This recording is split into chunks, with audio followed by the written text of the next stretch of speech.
Welcome back, pod people. My guest today is Richard Hansil, the founder of 318 Films, a new film studio that's just now coming into existence in Shreveport, Louisiana.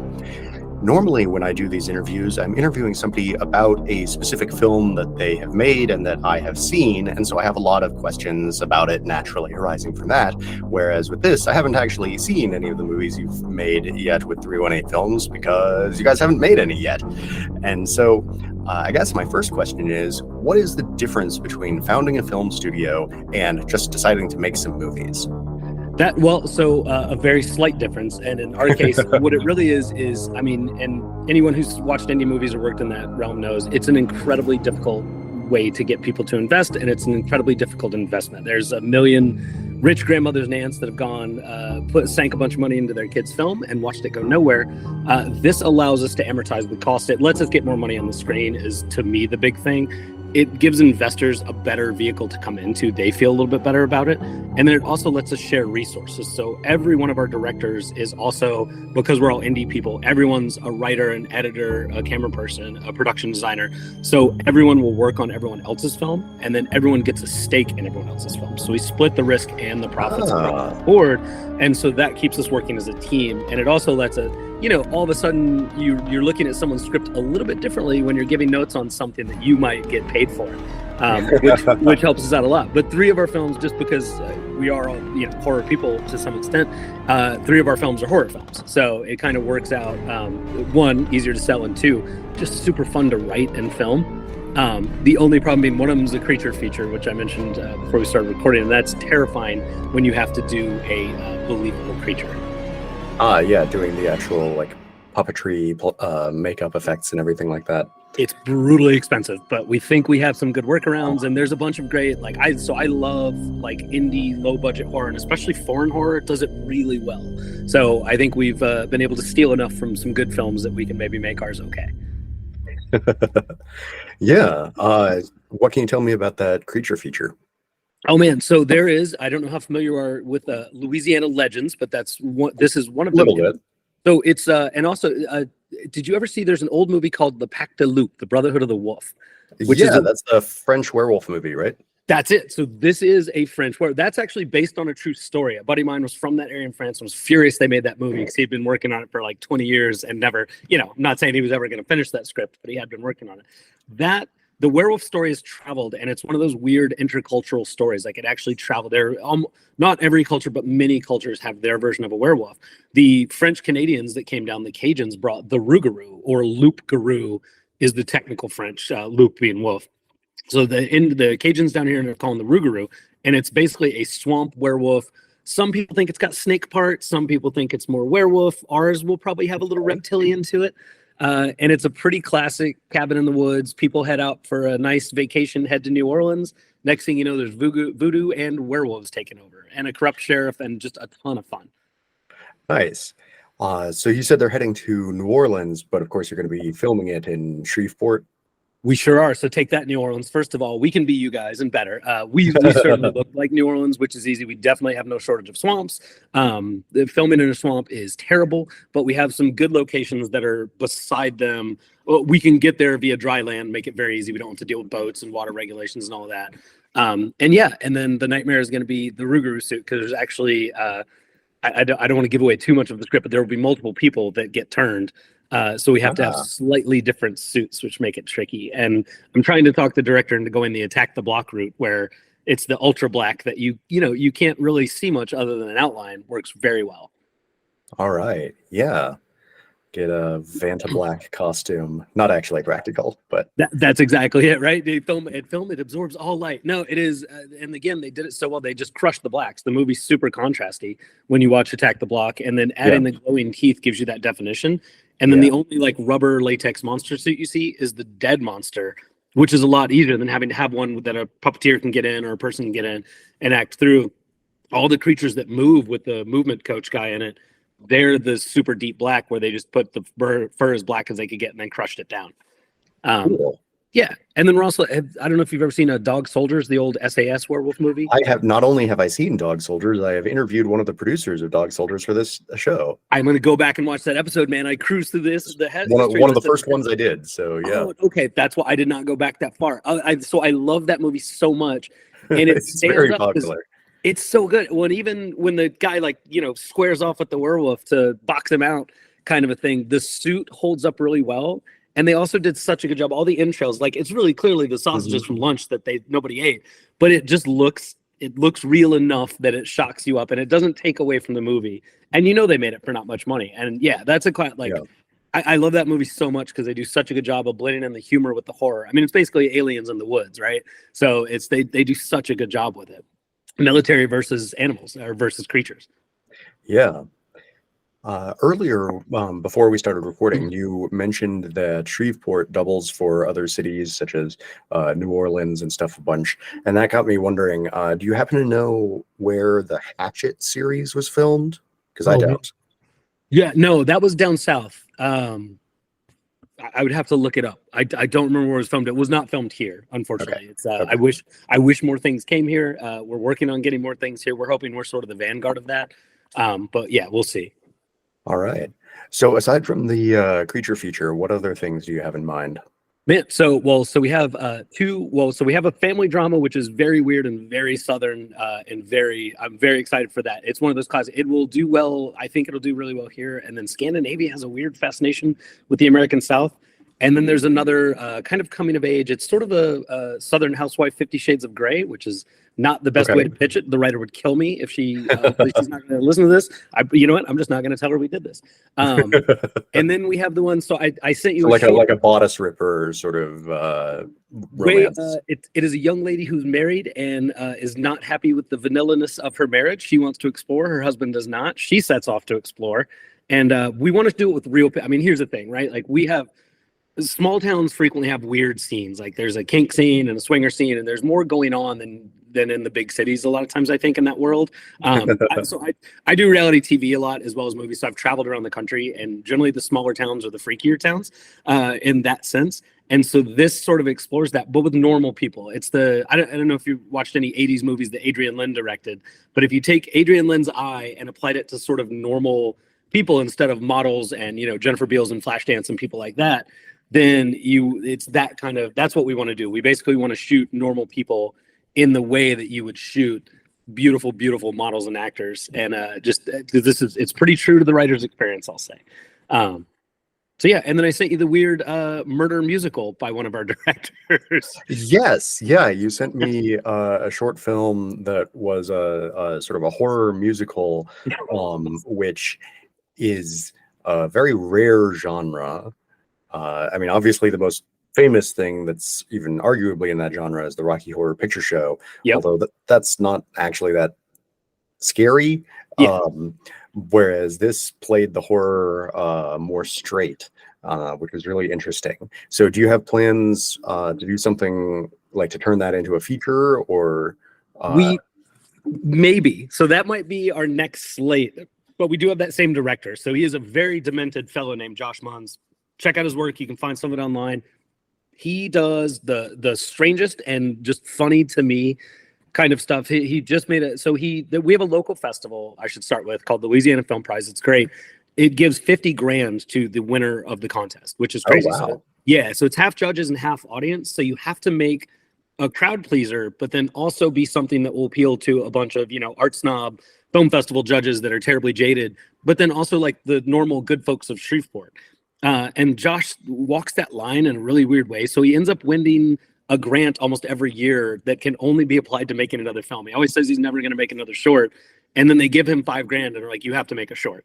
So like this year's was about an aging tennis player that had got his, I'm not sure how R-rated we can be on this. So I'll just say, you can say whatever you want. There you go. He got his balls. He got his junk stuck in his tennis racket when he was young in a very important tournament, never recovered. And now at the age of 60 is going to come back and play this tournament and win against the young brash guy. And he filmed it with his dad, who is a preacher. So that should tell you all you need to know about Josh right there.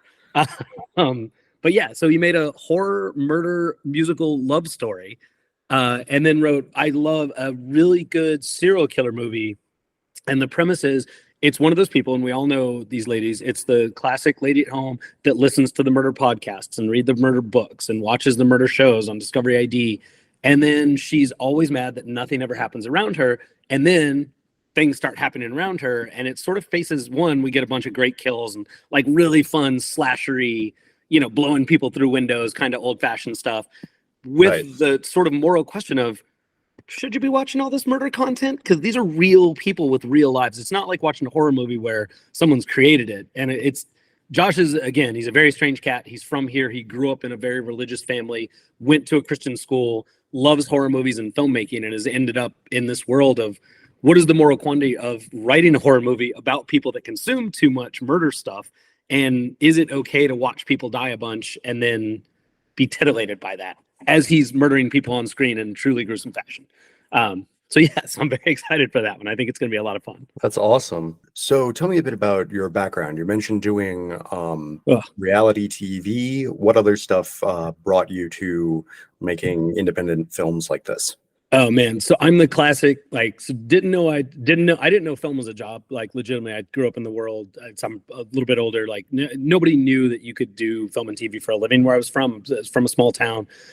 Went off. I was a philosophy major. Thought I was going to go to law school, but I was also a musician. I got an internship at a post house, and they had a really good music department, but it was dead. And so they said I had to go work in the TV department, and I was like, "Oh, TV, that sucks. I don't want to do that."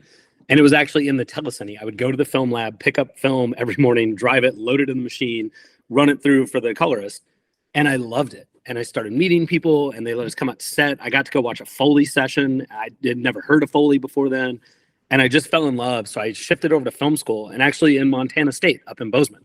So it's all the way up 25 and over 90 from where you are. And it was a really good film school at the time. Did the classic thing up there, filmed a bunch of shorts, did a bunch of dumb shit, and then moved to LA with some friends. And like everybody, started as a PA, man. So I knew I loved directing. We were all quite surprised that we got to LA with our amazing reels and nobody hired us to, here's $10 million. You should go make these movies. Everybody, it turned out, coming out of film school in the 90s was shocked that happened. Oh, my goodness. Yeah, right. But we all worked our way up, and we all sort of found our different departments and ended up. And because I knew I wanted to, kind of helm stuff as a producer and director, I tried to work in every department on the way. Can't do audio, terrible at it, but I've done worked at a trailer house, so I got to see the advertising side, which was great. We did all the Disney animation and then also live action stuff, but I got to literally sit with the head of marketing for Disney and, in the background taking notes and getting coffee or whatever, but listening to them talk about how to market Toy Story 1 and 2. It was a great education. From there, just sort of skipped around departments. I ended up, so I love camera. I like to shoot. I like to gaff. I've gaffed indie films, produced a bunch of stuff, and then ended up really accidentally on reality TV. They were hiring. It was super dry. A friend recommended me, and I did the kids version of a show called Junkyard Wars for NBC. Okay. And they just let us do a bunch of crazy stuff. And I was like, this is super interesting. And you get to direct, you get to edit, you get to be more hands-on. And then one of the guys that I worked with at that same company actually wrote Milk and won an Oscar that year. And I was like, oh, wow. The Harvey Milk film? Yeah, that's exactly it, the Harvey Milk. And so this is not a path that, takes you away from film. And so I started swinging between indie films for very little money and then doing reality to pay the bills. And it just worked out great because I've got to meet so many weird people and so many weird stories. I worked on Finding Bigfoot for a season. So I got to go out with all the cryptid hunters and really dive into their mythology and where they're going and what they believe and why. A lot of fodder for scripts and a lot of ways to do stuff cheaply that still holds up. So yeah, it was a good education. Nice. Talk a bit about that, doing stuff cheaply that still holds up. Oh my gosh. So we have to do a lot of recrees, right? So they have a lot of the recreations. Recreations. And in fact, I did a Spike show, trying to think if the NDA has run out. But so there was a show we did for, Spike doesn't even exist as a network, so it's fine. There was a show called Surviving Disaster, and they called them pre-creations, which is to say we wrote scripts, we hired actors, and then we filmed scenes. But we weren't allowed to say that because that would have put us under WGA and DGA rules. So their lawyers called them pre-creations. We were imagining recreating a thing that had never happened. Wow. Yeah, it was a pretty good bit of legalese, I would say. But it was here's the thing: we got That to write does scripts. not seem like it would stand up if anybody actually pushed back on it. That's But the thing, man. It's at our budget level, and we had we had some big name directors come in, which was great. But then we also got to direct a bunch of stuff, and we had a Navy SEAL host. It was awesome, man. Like I got to work with trained bears. I got to like literally direct a bear attacking a dude and taking him down in the snow. So we got like a guy breaking his leg. We had to fake that, and literally like I'm off camera by the sound guy snapping celery, like all the old school kind of Roger Corman tricks. As it went, which was and Roger Corman, by the way, is absolutely like the guide of what we're trying to do. Like I want to be the Roger Corman of Shreveport, which I'll never be. He's the king, right? But like that's the goal. You set your goal really high, and then hopefully you get halfway up that mountain.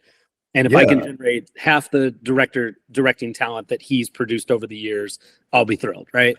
yeah, man, I would love to be able to get Roger Corman on this show. I read his book, How I Made 100 Movies in Hollywood and Never Lost a Dime. Yeah. And yeah, I think it sounds like you're already doing one of the things that struck me as distinct about his style from a lot of the other autobiographies I've read from directors, which is getting a really like collaborative, friendly air on the set, where he's not, he doesn't have as strict a vision of things as other people do, and is more focused on like the thing he's strict about is like, let's stick to the schedule and get things done on time. So yeah, I think that's sounds like you're on your way. That's the plan. And his other big thing was we're making B movies, right? You don't hire a director that's making a B movie. The producers are making B movies. The director thinks they're making Ben-Hur, I think was his quote at the time. So you get a Spielberg, you get a James Cameron, you get a Ron Howard, you get these guys that are going to go win Oscars, and they're going to make their version of an Oscar-winning movie about a truck that's trying to murder people. And that is perfect. That's exactly what I want. I tell every director that we've got signed up, I don't want them to ever work for me again. I want them to make this one movie in Shreveport, and then I want Disney or whoever to steal them away and give them $70 million or $100 million and go make a movie.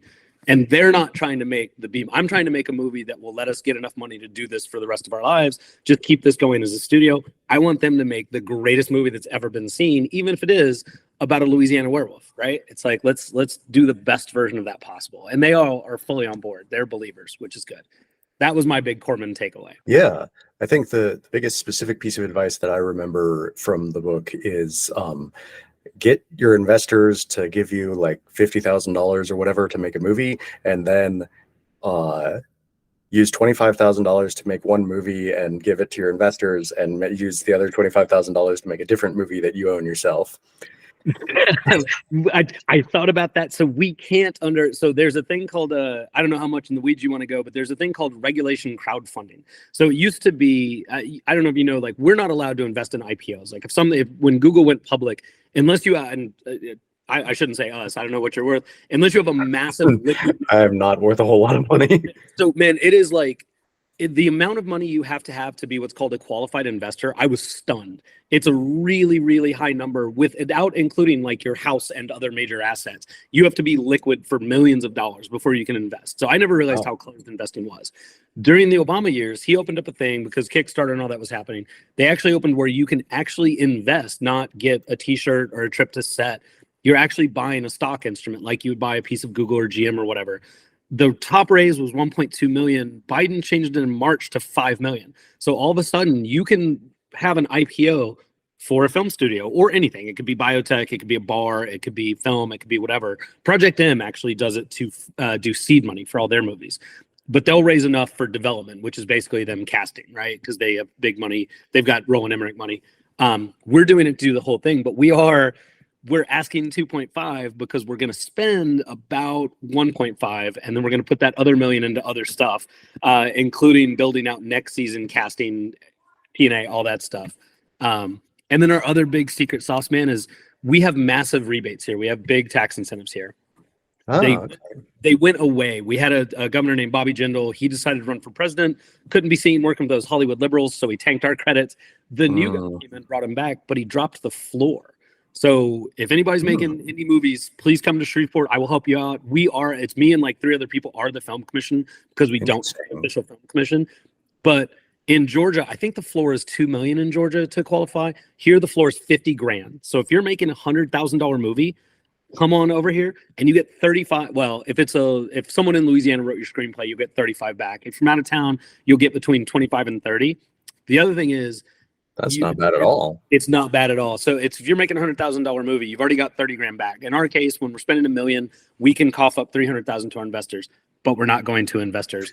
We are saving it for marketing, because the other big thing, I have so many friends that have made movies that I love to death, like such good movies, and nobody knows where they are. And if you don't get picked up by a big distributor and you're trying to cut through the noise on Amazon or Netflix or anywhere else, it's just, you flip across, there's all these movies, there's people you've seen, there's directors and you've never heard of these movies. So we're actually holding back those savings or those rebates to put into marketing, so people actually know about our films and see them. And look, I really hope someone buys them and goes and does all that for me, and we just give that money right back to the investors. But if they don't, I just want to have a plan. I probably worked on 10 different indie movies that I thought were really good, and just nobody's ever heard of them, and nobody ever will, because you need a pretty good war chest to cut through the noise when you're trying to advertise a film. Yeah. Tell me a bit about how you get advertising to work, because like out of all the things that I've ever worked on, advertising and marketing has always been the least effective and the most miserable and the most expensive part. It's the worst. And there's a reason they always say you have to double your budget in Hollywood, right? Like the advertising is going to be about half the budget. And it's obviously not an exact formula. But one, working at a trailer gave me some really good insight working on the ad side of it. For us, we also have a little bit of a secret weapon in that one of our writers and directors, actually the guy that did Peeping Todd, he manages social media channels for people. So he has one person with over 1 million subscribers across like 3 different socials. So she will be part of our advertising weaponry. The other is casting, right?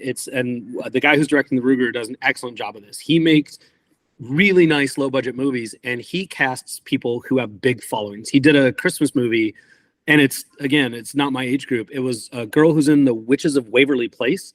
So she has a massive following from Disney. She's a Disney kid. Okay. So you get a twofold thing. One, she has a gazillion Instagram followers that love everything she does, and they'll show up. The other thing is, he was actually a child actor, and he's been 100% right so far. They are such pros. If it's someone who worked for Disney or Nickelodeon as a kid, they show up, they're prepared, they hit their marks, they're super nice to everybody, and they come in and are ready to go. There's no fussy, there's no I'm going to sit in my trailer, there's no, I need to change all this. They have good ideas. They're all smart people because they survived in what I think is a pretty cutthroat world of child stardom, and they're solid pros with big followers. So that's another one of the ways we're able to get the advertising across. And then the rest is you go on podcasts, you do fun stuff like this, you talk, you try to get the word out as much as possible. And look, we have a built-in audience. And then the other, I mentioned beforehand, so I work at a little 2-screen art house theater here in Shreveport, robinsonfilmcenter.org. If anybody wants to go and contribute money, please do. We do education, K through 12, and workforce development here in the Northwest Louisiana area, which is not our socioeconomics are not good. I'll say that here. So we get to tell kids like, hey, this is a real job, and train them up for film school, for jobs in the industry. We have, again, not wealthy kids. One of our kids from our teen film council went to Princeton, and another just went to SCAD this year. So we're seeing kids who definitely would not get those opportunities, get opportunities. But the other thing is I program the film. So I talk to distributors. I go and meet with the distributors. So we have a little bit of that advantage too, because I can literally call someone from Lionsgate and say, hey, I made these movies. I've been booking your movies for the last 5 years. Would you take a look at this slate and tell me what you think? So that's another little bit of our secret sauce. Okay. So interesting. So it sounds less like that there are best practices that you're following, and more like you've built up a network of connections, and that's really valuable to you. It is, man. And then honestly, it's shotgunning it. There is no, and so I have a very good friend. We've literally been friends since 2nd grade, and he is part of our team and helping out. He's written Super Bowl commercials. He has gone and filmed things for Kellogg's and GM and worked with Tom Brady and all the big stuff. And I'm like, dude, like, how do you guys get metrics? And I don't want to, I'm not going to name any names. But they don't. Like, nobody can prove advertising works. The only proof that advertising works is that people spend money on advertising. So, right? It's a crazy, yeah. And look at the movies that have had massive advertising pushes and then gone nowhere. And then you look at the movies that have gotten word of mouth and have traveled ever. I mean, Attack the Block, right? It's like that's a classic example. Nobody.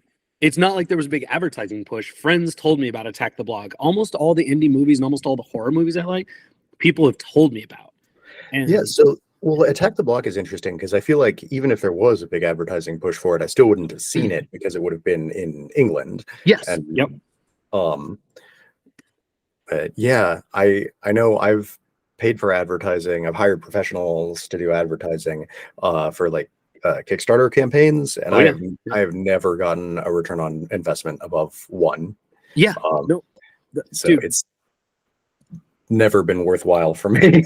Yeah, no. So the ROIs are terrible. Here's the other weird thing: is what does work, and actually, so you can track it a little bit better now.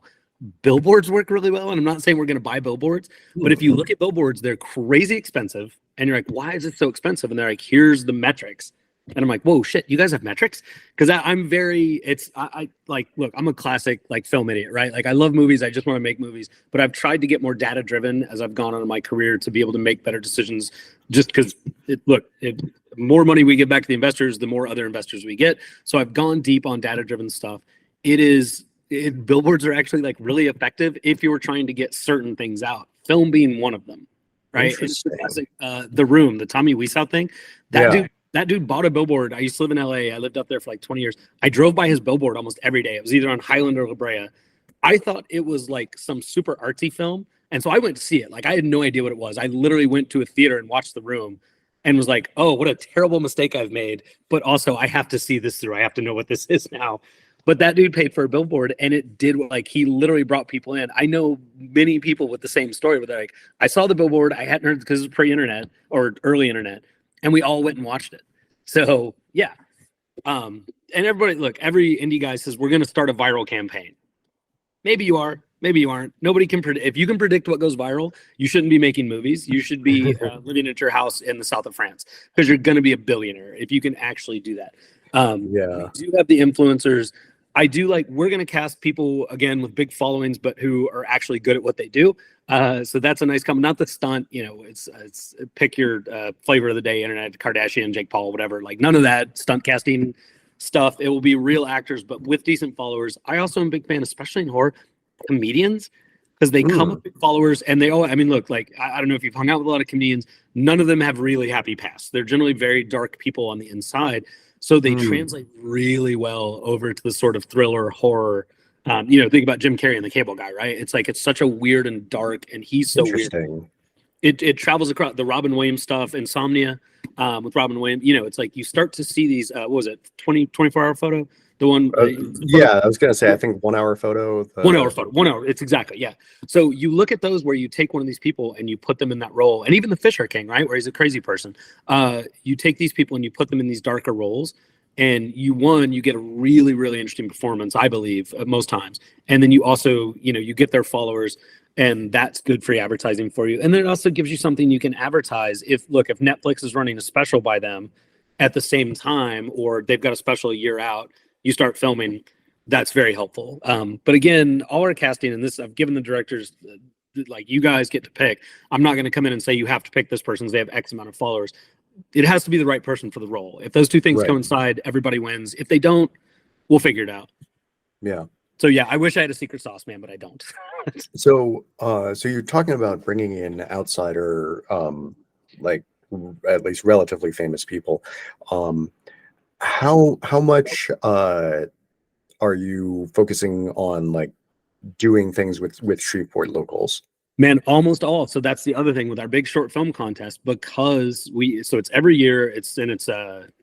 What was this year? Like it's 15th year or something. It's been going for a long time. So I've now seen pretty much every local actor, and I've also, so my thing is, if I'm not working, I will come work on your short film for free. Like if you're young, if this is your 20th short film, I'm not going to come. If you're a kid that's never made one, I'll do whatever. Like I'll get coffee, I'll be your DP, I'll gaff, like whatever you need, I'll come and do it. Just because one, nobody did that for me, and two, I want to see how everyone works.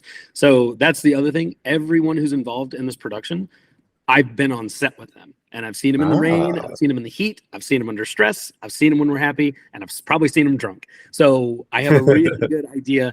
We have a bunch of really talented actors, like people I really, really like. And again, one of our directors was a child star. He is an actor, and he's an actor in other people's shows. He's an actor in his own shows.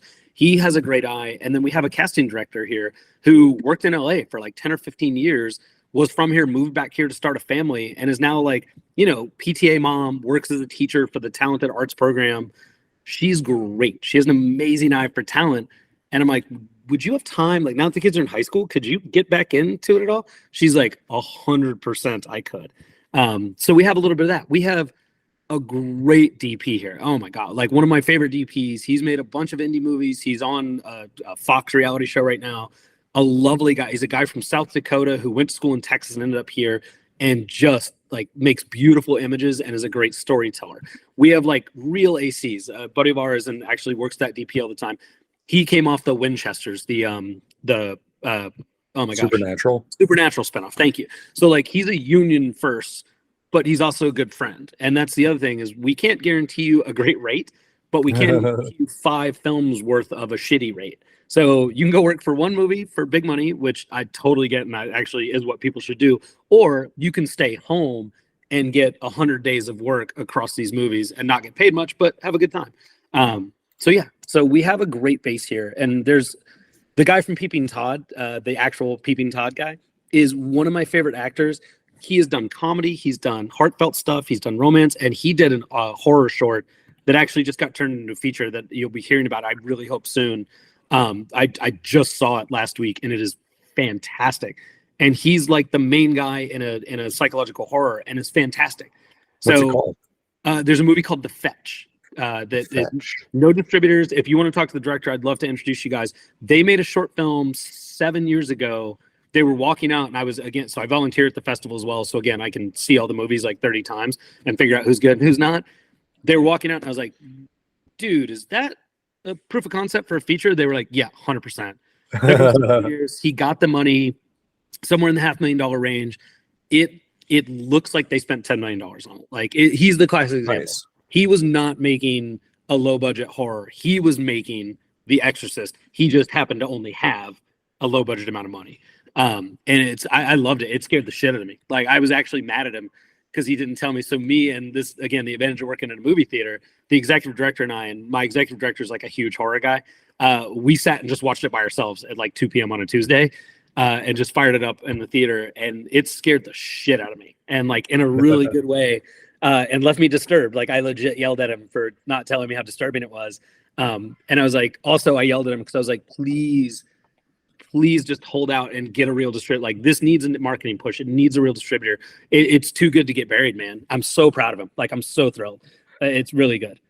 Yeah. If you could get like a screener link or something for me to watch that, then yeah, I'd love to. I mean, assuming that I like it, which I expect I probably will, then I'd love to interview the director. I'll check with him. His name is Colby Doler. It's actually a really talented Colby and Taylor Doler, and it's a husband and wife team. Taylor's actually going to direct one of our films. So he's edited a bunch of. He came from an editing background and then moved into directing, which is killer because he knows exactly what he's using and what he's not, and he keeps it tight.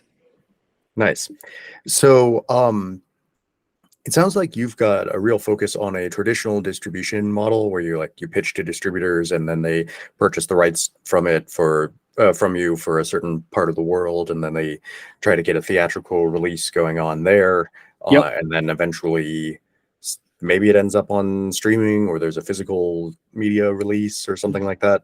Man, that is the plan. And this is, again, I'm showing my age. So I love movies. I love the theater. I love the cinema. So my executive director is from Trinidad, which is weird. He grew up a huge cinephile in Trinidad and has like all these amazing stories. So he always called it cinema. To me, the experience, and especially with a horror movie, horror and comedy are the two ones where I think you need to be in a theater because you need to hear other people go, and you need to be looking behind you because someone's behind you, or they laugh and you laugh, they cry, you cry. I love the communal experience of film going. And look, I watch a million movies on the TV behind me because that's the world we live in, and it's just easier. And I have a kid, and I've got 2 hours free at midnight. I'm gonna watch. I try to watch a movie or a show at least one every night before I go to bed. So it's mainly because I like it. I'm gonna pretend it's for research. It's not. It's because it's what I like to do.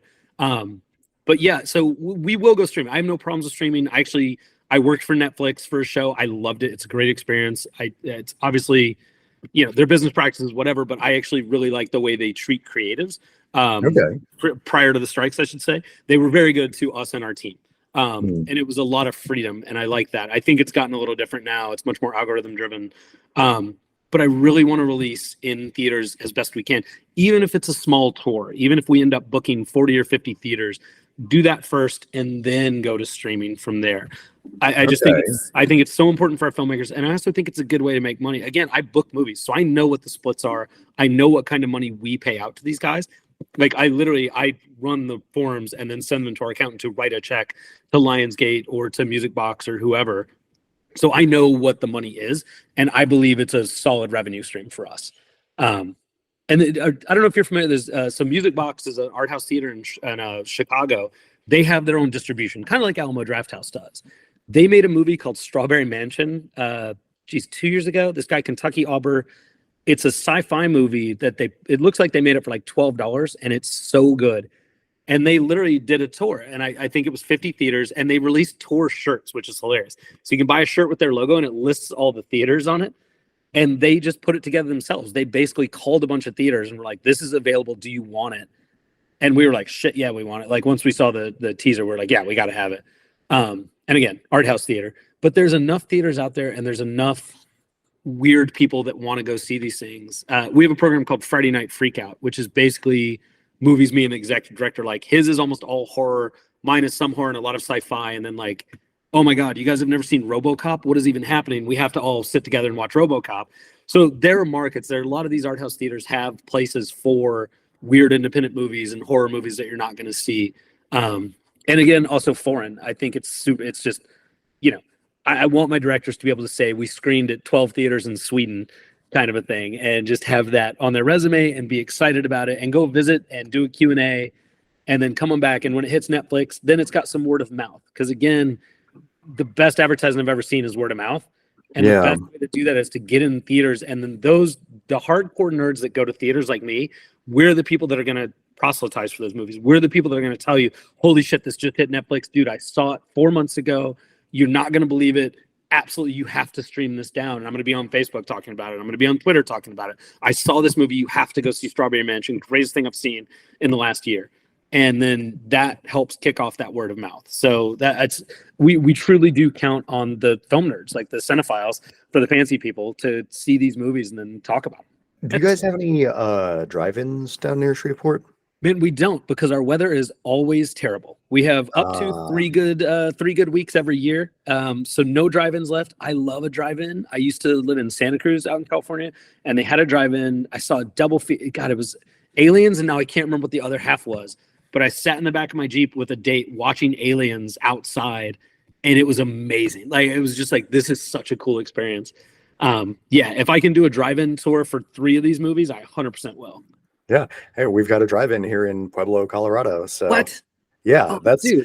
I mean, honestly, hearing people sing the praises of hardtop cinemas, now that I have access to a drive-in, I'm just like, man, I just cannot go back to the hardtops. There's like the fact that I can control the volume, I can control the temperature, I can get up and go to the bathroom if I have to without interrupting anybody else's experience. I can talk to the other people in the car without interrupting anybody outside of my group.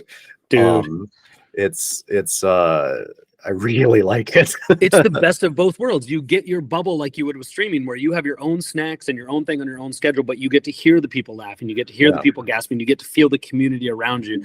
No, we'll do pop-ups. So we're literally on like the main street downtown, which again, small city, but we'll do a inflatable screen that we pop up. And so it's not a drive-in, but people like walk up. So you don't have the temperature control and all that, but you still get the outside experience. And then we're down the street from a museum that does like once a month, they'll in the summertime, which is miserable, but it's still fun to go see. But yeah, I miss a drive-in. It's not a market here. And it's, between the mosquitoes, the snakes, the heat, the humidity. That all makes sense. Yeah, unfortunately. But yeah, man, I miss them. God, I didn't even think about that because I don't have a big drive-in connection, but now I'm going to see if we can do a drive-in tour. Like I said, 3 of them are perfect fits for drive-ins. 2 of them, not so much, but the 3 horrors would actually fit really well as drive-in movies. Yeah. So how did you decide what your first slate of movies would be? Is it just what people were already writing, or? It was, well, so everybody, I mean, look, if they're a writer, they probably have more than one script, right? So it was, what are you working on? Let's sit down, let's talk it through, and then trying to put together a balanced slate that felt good. And there's one, it's funny, there's actually, and she's gonna kill me. And her husband is one of the co-founders with me. He's working on it as well. He's in an instrumental role. She has a movie that I love to death that she's been pitching me for like 3 years, and she just won't finish the script. And I'm like, you have to finish, like, yeah, and she's like, we'll just put it in. I'm like, nope, we can't. It has to be finished. I have to read it physically. You can't just tell me an idea and then I'm going to hope you do it. You have to finish it. So she says it'll be ready for next. We call them seasons, our next slate. Hopefully it'll be ready for next season. We'll see. So yeah, it was a pick. It was partially, I'd like to say there was a master plan. There was a little bit of sales design behind it, but it was also, these were the 5 I liked the most, of 5 writers that I love. I love what they do. These were the scripts that I liked the most, and they have other scripts that are really good. And then it just seemed like a good combo. Horror is an easier sell. So we have like a real, we haven't even talked about Dead Evil, which is this the craziest, like a real Joe Bob Briggs B-movie fucked up story that I'm super excited about. Then like the classic creature feature, and then there's a little comedic element to Josh's thing. And then the classic housewife, and then the family drama. Those are all things that travel internationally. They're all movies that play well internationally. They're all ones that have specific markets that I can look at. And then it's also balanced. I didn't want to do, if we were just going to make money, I would make 5 religious films. Like the really easy way is to make like a Christian based movie because the bar is really low, man. Like I'm sorry to our friends that make Christian films, but if all I wanted was an ROI, if I just wanted to make money, I would just do that. I don't ever, like, look, if you come to me with a really good one, like Book of Eli is the greatest Christian movie ever made, right? Like Book of Eli with Denzel Washington is very clearly a Christian movie, and it's a fantastic film, but it's not Kurt. And again, apologies if you love like the Kurt Cameron stuff, whatever. Kevin Sorbo. It's just I can't. It's I love movies. I can't make those, but they do make a lot of money. So horror makes money and can be good at a low budget level. Family drama translates well. Everybody's got a family. Everybody's family is weird in its own way, right? And then the romance stuff, there are a lot of women that are in that world that feel that way. And so, and again, in other countries that don't necessarily have our Puritan backgrounds, it will play in a different manner, but works really well. So it seems like a good balance. We thought about going all horror. And, next thing you know, you're like, look, Michael Bloom's doing great stuff, right? It's then you follow that path. You make these low budget horror movies. You try to get a franchise. Next thing you know, you're doing your Oscar movies. And then you're moving on from there. I like all kinds of movies, so I didn't just want to relegate to one genre. It also feels riskier. I don't have Michael Bloom's money or connections. He started out with a lot of juice, so great, but I need to spread my risk a little bit more. And also, I just like him. Like every script makes me laugh or feel something in a good way. So, yeah, that's good. It is. It may come back to bite us. We'll see how much passion actually comes across. And my first job in LA was as a PA on Armageddon. So I got to take stuff to Jerry Bruckheimer and see how he works. And every Bruckheimer movie is really clearly a Bruckheimer movie. Like, it is. Yeah. And everybody thought it was Don Simpson. And then when Simpson passed, it turned out it was Bruckheimer because the movie still looked the same and still have that same thing. I want to have a little bit as a producer, like a little bit of the influence, but I don't want every movie to really distinctly to look like the same person made it, like regardless of the director. Because every Bruckheimer, like even Tony Scott, right? Like one of the great directors of our time, Days of Thunder could have been directed by the guy who did Con Air or The Rock or any of those other movies. It's all a grad filter. It's the same skies, same shooting style, fast cut, grad filter, rose skies, beautiful people doing this one thing, striving. That's fine. And look, Mr. Bruckheimer is wealthier than I'll ever be and is a very nice dude. It turns out, like, actually, like and then he played hockey at the same place I did. Like, he's a super nice guy. I'm sure he's brutal in business, but he's actually like, he was nice to PAs and he was nice to random people at a hockey rink who he would just, small talk with and not knowing. He probably didn't think I knew who he was. So that's an admirable goal, but I want us to, again, the Corman model. It could be a movie from anyone. It's just a really well-made movie. It's a really well-made low-budget movie is what I want. All right. So once you've got these distribution deals, you've done your 50 theater run and everything, if people don't happen to live, like, I mean, I live in a mid-sized town that we have the one drive-in and one hardtop, which I like never go to these days. Yeah. Um, how are people going to be able to find your movies? That's the hopefully by the distributor putting a bunch of money into the advertising, but more likely by us putting a bunch of money into the Oh advertising. no, I mean, like if it's playing in 50 theaters and none of those theaters are near me. Oh yeah, then you're waiting for the streaming window. Okay. So after, yeah, and we'll build in shorter. Oh gosh, what just released? They did a day and date, and it did really well. It literally released on streaming the same day as it released in theaters. Oh, and the Five Nights at Freddy's. Five Nights at Freddy's, yeah. And so it cranked up. It was the like 8th highest per screen this year, which includes like Barbie, Taylor Swift, Oppenheimer. Like it was right under Oppenheimer per screen. And I think it pulled down, it was like 78 million opening weekend while it was also on streaming. So that's crazy. And look, it's got the big built in with the games and the books, right? Like it's a built-in IP has an advantage that we will not. But I'm not against releasing and streaming in theaters at the same time, because to me it is like if you tell me it's in both, I can stay home in my PJs and watch it on Netflix, or I can go down to the Robinson and watch it. I'm going to go to the theater, and it's a pretty good split, right? There are certainly people that feel the other way. There's nothing wrong. They're different experiences. As long as people watch our movies, I don't care, man. Like, and it's honestly, like, don't tell the investors, like, the money is very important because, like, I've got a kid. This is how I pay my bills. But people seeing it means a little bit more than the money. Like, that's all we want. Is these are good stories, dude. Like, I've done this literally since I got out of college. The only way I've ever paid my rent is by making movies and TV shows. These are good. I believe in them. I fucking love them. And it's like, I just want people to see them. And these kids are talented. And I mean, one of the directors, he's only like 10 years younger, but he's not a kid. The rest are like in their 30s. They're younger. These are good directors. And they're in a part of the world where they're never going to get seen. They're going to make up short films. They're going to make great short films. And unless they move to LA or Atlanta or New York, nobody's ever going to see their stuff. I want people to see their stuff. And again, I don't want them to ever have to work for me again. Go make real money with someone else. Like, get out there. Some of them, whatever. John, the weird peeping Todd guys, like, I'm only going to make low budget movies. I'm like, whatever, dude, that's fine. But you should be in a position to turn people down. Tell people, like, let someone offer you money and then tell me if you're turning down a $70 million feature, right? But yeah, that's really the goal. It's like, yes, we all need to eat, and we have it set where we're paying everyone a living wage on set. Like, cost of living here is really low, so it's, living wage is a little lower here than it is other places. But like, everybody's going to get enough money to pay their rent and eat, and I just want these movies out. Like, I don't care where they go, as long as they don't get relegated to that, like, you're 10 rows deep into Amazon Prime and you look and go, what is that movie? And then maybe someone chances it, but more likely you pass it by and you go to the movie you've watched 100 times to rewatch, or you see something with a name you recognize and you go, right? So it's, there aren't as many explorers out there as we would hope. That's interesting. I have a pretty different approach to finding movies to watch than any of what you just described. Yeah. I have a giant backlog of films that have been recommended to me. And that's, I usually, when I'm going to watch a movie, I guess I have two ways of doing it. If I'm watching a movie by myself, I seek out a specific movie that I want to see. Yep.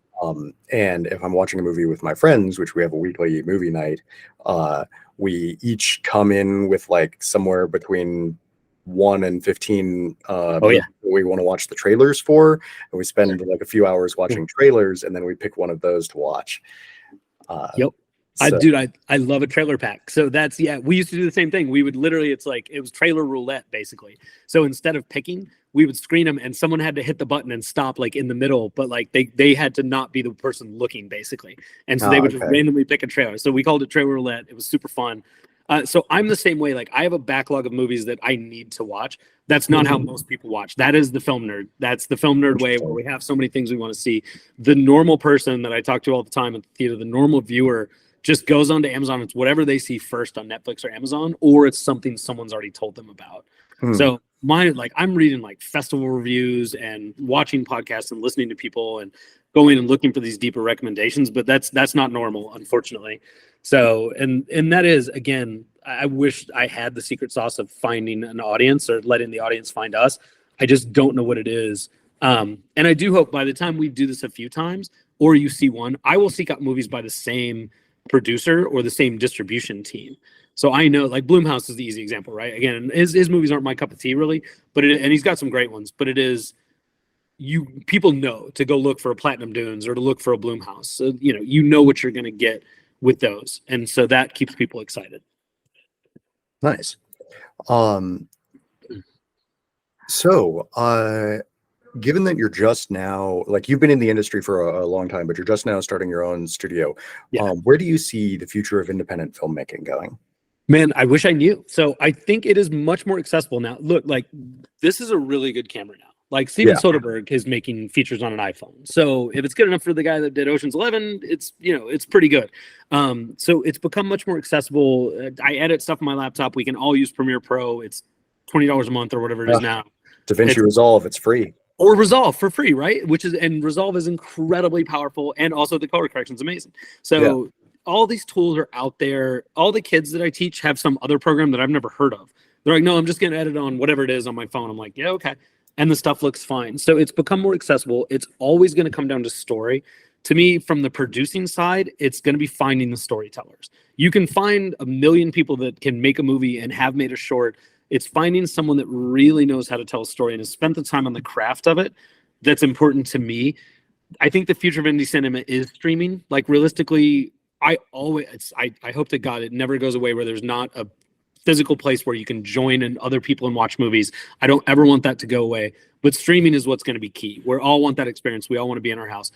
It is, as we get more specialized, I think you're going to see them start to peel off. I think there will be a Netflix, like they already have their recommends with horror and stuff, but I think you'll start to see more specialized, like it's why I'm blanking on the horror streamer name, but it's like Shudder. Yeah, so Shudder, you'll start to see where the aficionados of a certain type of film, where you see more curated, basically, channels, right?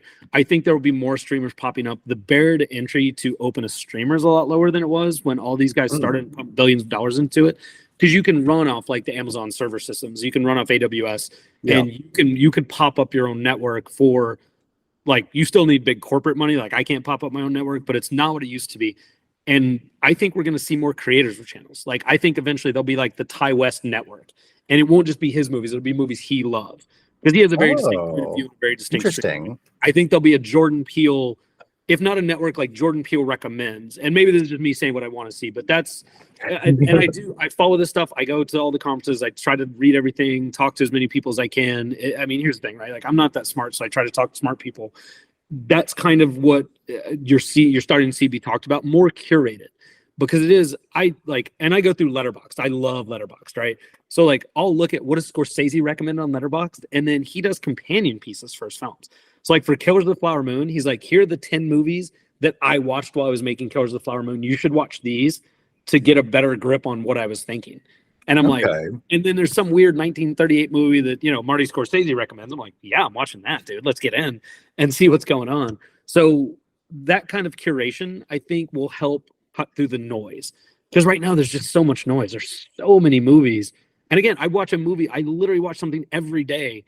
And I'm probably 60 deep, like 62 or something deep on my list that I don't know if I'm ever going to get to it, because there's new stuff at the Oscar season all of a sudden. Like, there's a bunch of stuff. I have not seen Killers of the Flower Moon yet. I've got that. We've got Anatomy of the Fall, the Palme d'Or winner at the theater. Like, it's a great thriller. I got to see that first. So it gets overwhelming, and I think the curation cuts through that. All right. What do you think of the very broad ones like Tubi?